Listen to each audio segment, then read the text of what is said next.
Hi, welcome to Mindset Moments with Mother Rebecca.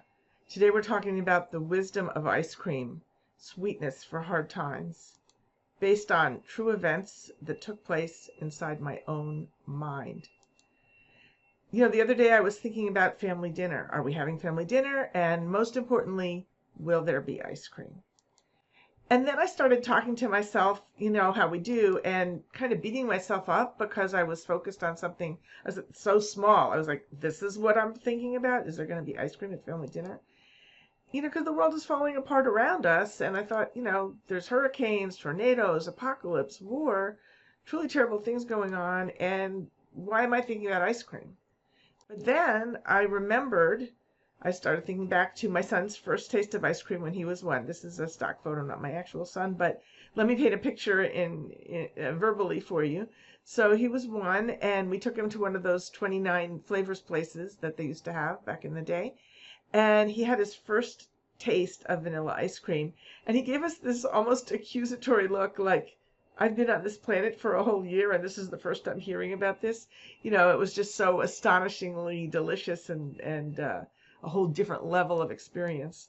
And then I started thinking about my uncle and the last conversation I had with him, which was wishing him a happy 95th birthday and how excited he was that he was going to be getting to enjoy ice cream for his birthday.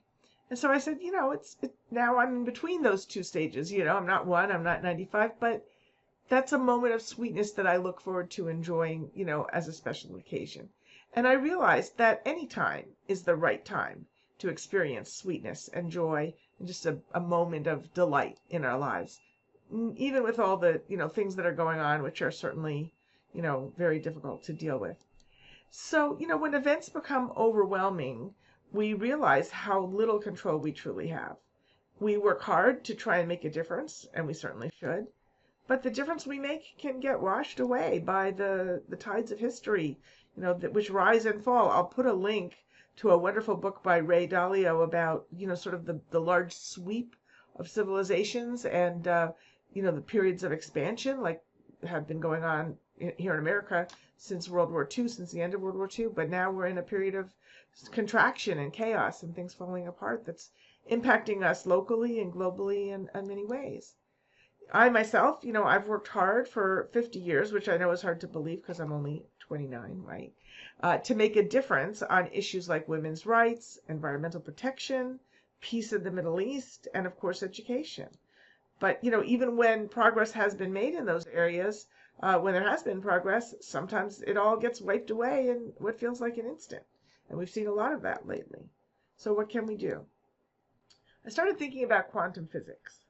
And quantum physics tells us that everything is both a particle and a wave. So, we can't control the wave. It's going to rise and fall, and it's going to take us with it. But we can be the particle at every moment in time and at every point along that wave. And in fact, we are the particle, but we can be a more conscious particle. So what do we mean by that? If we are each and all the best particle we can be, meaning that we fill the tiny space we occupy with love and gratitude and service and kindness and light, then every point along the wave will be illuminated no matter where the wave is, whether it's descending to the depths, as we all must do at times, or rising to great heights.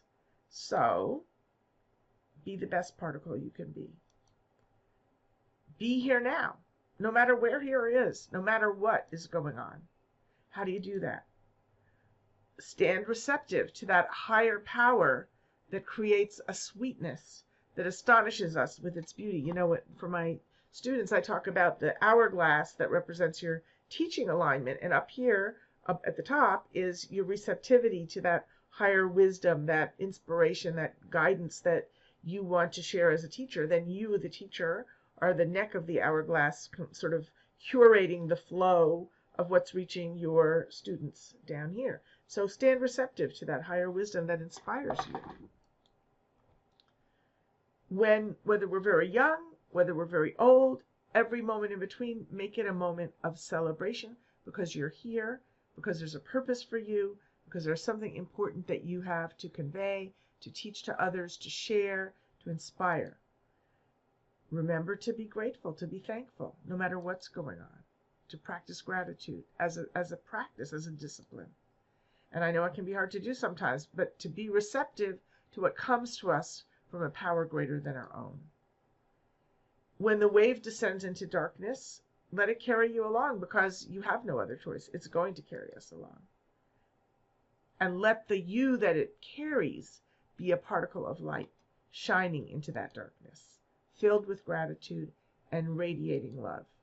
And that way, when we'll see that those inevitable downswings, whether a personal downswing or, as we're experiencing now globally, lots of negativity happening in many different areas of life, we'll see those not as the wiping out of all our hard work. And I know it's hard not to see it that way, but we need to reset our mindset, recalibrate so we can truly be of service. But see that as an opportunity to bring light and love and gratitude into all those dark and empty spaces that need it most. So, what is the answer to the challenges that these times confront us with? The answer is not ice cream. The answer is you.